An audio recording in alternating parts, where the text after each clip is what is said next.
Hi there, this is the chapters 1 through 4 practice test, and I am the master of mathematics, Mr. Jansen.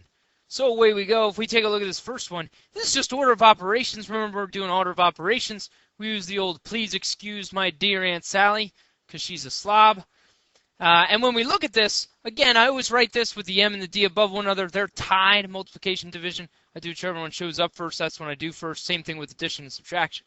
So here I start inside the parentheses, and inside these parentheses, I'm going to do the exponent first. Okay, so my options are division, subtraction, the exponent. I'm going to do the exponent first, and I'm going to take this one step at a time. So I do the exponent. That's going to give me an 8. Next, going back inside the parentheses, I've got division, I've got subtraction. I'm going to do the division next. That gives me a 4.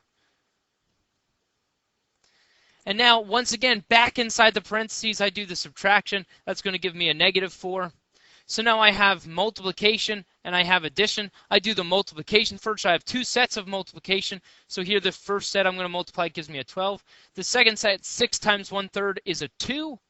And when I add those together, it gives me a 14. And that's it.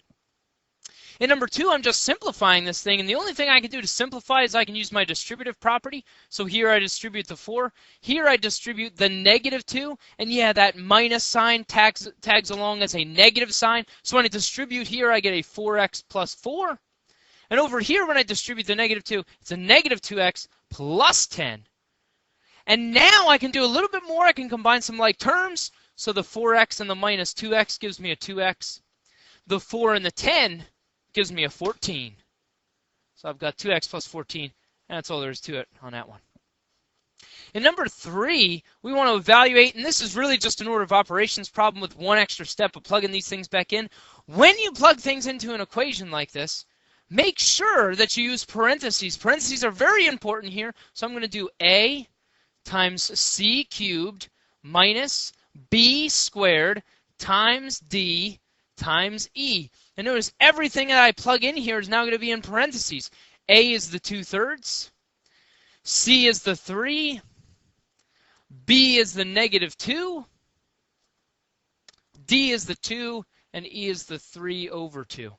And now I'm not going to make nearly as many mistakes because I have those parentheses to guide me. I go back to my order of operations, so I'm going to do the exponent first. So I've got a couple of pairs of exponents. So here I've got 2/3. This is going to give me a 27 minus -2 in parentheses to the second power is a +4, so this becomes a 4. And that's why it was important to have those parentheses, because it makes it a +4, so now it's minus a positive. And then we've got 2 times the 3/2. And now from here, I'm just going to do some multiplying. Remember, this is like a 27/1. You can always cross-reduce. That's a 9/1. So that's going to give me an 18 when I do this. Over here, I can really multiply these in any order, but keep in mind this is like over a 1, so when I cross-reduce, those cancel out. So it's going to give me a 3. So now what I have here is minus, that's 4 times 3, which is 12. And 18 minus 12 is a 6, and that's all there is to it. So again, be careful with those parentheses. Be careful with those minus signs that are in between there. For number 4, it just asks me to solve. So when I'm solving this, I'm going to simplify and then solve. So here I can simplify by distributing. So I distribute the 2. This is going to give me a 3x minus 6 equals a 4 minus 2x. And now from here, I've got to get all my variables together. I've got to get all my constant terms together. Always start with the variables because it makes things easier. So I'm going to add the 2x to each side. I'm going to get my variables together first. So I add the 2x to each side. That gives me a 5x minus 6 equals 4. And now I'm going to finish solving this guy. I add the 6 to each side. So I find out that 5x equals a 10. I'm going to bring this up here. So 5x equals 10. Now I divide each side by the 5. And I find out that x equals 2. Piece of cake. Number 5 is a little bit tricky. With number 5, as soon as I see all these fractions floating around, you're probably going to freak out. And don't freak out. Fractions are easy to deal with if you take this one simple step first. We can eliminate all the fractions by multiplying through by the common denominator. So right now, I have a 2/3. I have a 4 sorry, a 3/4, and I have a 1/12. The common denominator between all three of these is a 12th. So what I'm going to do, instead of getting common denominators, I'm going to multiply through by the common denominator. So I'm going to multiply each side by 12. When I do that, over here I'm going to have to distribute. Over on the other side, I just have to do the 1/12 times the 12. But what happens here, if I take some of this off to the side, when I do 12 times 2/3, 12 times 2/3, really I can cross-reduce. The 12 and the 3 cancel out to a 4 and a 1. So when I multiply straight across, that's going to give me an 8. So essentially here I have an 8x. I can do the same thing with the 12 times the 3/4, 12 times 3/4. Again, I can cross-reduce. The 12 and the 4 reduce to a 3 and a 1. And when I multiply straight across there, I get a 9. So this is like minus 9 equals 1/12 times 12. We can go ahead and cancel these 12s out. That's just a 1. And so what I have here is I've got 8x minus 9 equals 1, and that's a very simple equation to solve. Okay? All the fractions disappear. Whenever you have fractions, multiply through by the common denominator, and every single fraction will disappear. Now I can finish solving this thing. I add the 9 to each side. So that's going to give me an 8x equals 10. I divide each side by the 8. So I find out that x equals, that's really just 10 over 8, which I can reduce to a 5/4. And that's it. For number 6, with number 6, again, I'm going to simplify and then solve. So this one I'm going to simplify by using my distributive property. That's going to give me a negative 4z plus 8 equals 24. And now from here, I'm just going to solve this by undoing order of operations. I subtract the 8 from each side. So I get a negative 4z equals a 16. I divide each side by the negative 4. And I find out that z equals a negative 4. Okay? In number 7, now this time I've got an absolute value equation. Which remember, absolute value equation just like solving two linear equations. So I'm going to split this into two equations. The first equation is going to be a 2x minus 5 equals 5. I essentially write this thing without the absolute value symbols. But then I also have to do 2x minus 5 equals a negative 5. Remember, what's inside the absolute value could be the positive version or the negative version. And now I just have two equations to solve.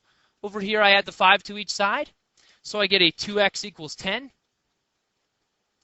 I divide each side by the 2, and I find out that x equals 5. With the other equation, I follow the same basic steps. I add the 5 to each side. So I find out that 2x equals 0. I divide each side by 2, and I find out that x equals a 0. And the last thing I should always do is plug these back in, just do a quick mental check to make sure these work. And for these, when I plug the 5 in, it works. When I plug the 0 in, it works. So my two solutions are the x equals 5 and the x equals 0. Okay? In number 8, we do the same thing. I've got to split this into two equations, so I'm going to split it up. So that means I'm going to have a 3x plus 12. If I could draw a 12. Let me try again. 3x plus 12 equals 6. And a 3x plus 12 equals a negative 6. And now I've got to solve each of these. So over here, I subtract the 12 from each side. So I find out that 3x equals a negative 6. I divide each side by 3, which gives me x equals a negative 2. For the second piece of this, I do the same thing. I subtract the 12 from each side. I get 3x equals a negative 18. I divide each side by the 3, and I find out that x equals a negative 6. And then the last thing I do is just mentally plug this back in, make sure it works. When I plug the negative 2 in, it works. When I plug the negative 6 in, it works. So these are my two solutions, okay? Always check for extraneous solutions, solutions that don't work when we plug them back in. For number 9. Number 9 is a little bit tricky. We've got to isolate the absolute value first. You've got to get that by itself before we can split it up. So I'm going to isolate the absolute value, so I subtract the 3 from each side. That's going to leave me with 4 times the absolute value of 2x minus 1 equals a 21. And now I've got to get rid of that 4 that's on the outside, so I'm going to divide each side by the 4. So I find out that 2x minus 1, the absolute value of that, equals, you could write this as a decimal if you want, and I'd be fine with that. I'm going to leave it as a fraction because I like dealing with fractions because I'm cool. So I'm going to leave that as a 21 over 4. And now from here, I've just got to split that into two equations. So I'm going to do the 2x minus 1 equals the 21 over 4. I'm also going to do the 2x minus 1 equals a negative 21 over 4. And from here, I like doing it this way so I can show you that trick again. If I want to get rid of fractions and I'm worried about what this is going to happen when I'm trying to do this problem, I can multiply through by the common denominator. I can multiply everything by 4. Whatever I do to one side, I have to do the other side. Over here, I distribute. Even if you just have one fraction, it still eliminates the fraction. See, here I'm going to have an 8x minus 4 equals. Over here, the 4's cancel out. I'm left with a 21. Now, this is a simple equation to solve. I add the 4 to each side. When I add the 4 to each side, it gives me a 25, so I get 8x equals a 25. I divide each side by an 8, and I find out that x equals 25/8. Okay? For the next equation, I'm going to do the same thing. I'm going to start off the same way. I'm going to get rid of the fractions by multiplying through by the common denominator. Again, that trick will always work. Multiply each side by 4. And what happens is over here I've got to distribute. Over here the 4's are going to cancel. So this is going to give me an 8x minus 4 equals a negative 21. And now I finish solving for x. I add the 4 to each side. This time when I add the 4 to each side, I get 8x equals a negative 17. I divide each side by the 8. So I find out that x equals a negative 17/8. And I can leave those as improper fractions. This is a little bit tougher to plug back in and check, but when I do plug them in, they do both work. So these are my two solutions. Okay? Sorry, my box covered up my answer a little bit. There we go. Now it's looking good. For this one, we're solving and then graphing. Really, a graph is just to make sure we understand what the solution means. For this one, it's an inequality, but we solve inequalities the same way we do equations. We undo order of operations. So here I subtract the 12 from each side. When I do that, it gives me a 7x is less than a 63. I divide each side by the 7, and I find out that x is less than 9. And that's it. That's all I had to do. Now I just slap this on a graph. Here's my 9. I want to be less than the 9, so it's less than. There's no equal to condition. So I use an open dot, and I do everything to the left. And that's it. Okay? So this is my answer here. For number 11, I do the same thing. I treat it almost like an equation. So I need to solve this for x. I got to get the variables on the same side. So I'm going to add the 6x to each side. So I get a negative 10 is less than or equal to 14 plus 3x. I subtract the 14 from each side. So I get a negative 24 is less than or equal to a 3x. And now I divide each side by the 3. Again, this is exactly the same as solving an equation. The only difference is if you multiply or divide each side by a negative, you have to remember to flip the inequality sign. So I find out that x is greater than or equal to a negative 8. And now again, when I plot this, I put my negative 8 down. Greater than or equal to means I use a closed dot.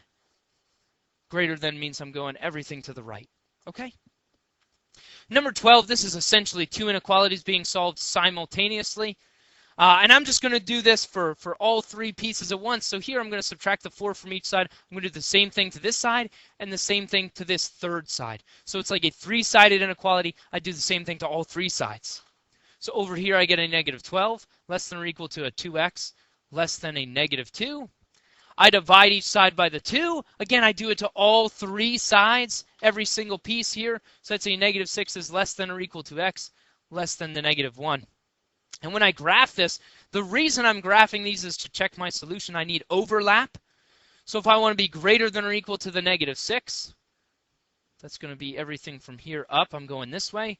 Less than the negative 1, I use an open dot, and it's going to be going this way. So we can see that they're going to overlap in between, which means my solution gets graphed this way. It's everything in between, which means I have a valid solution.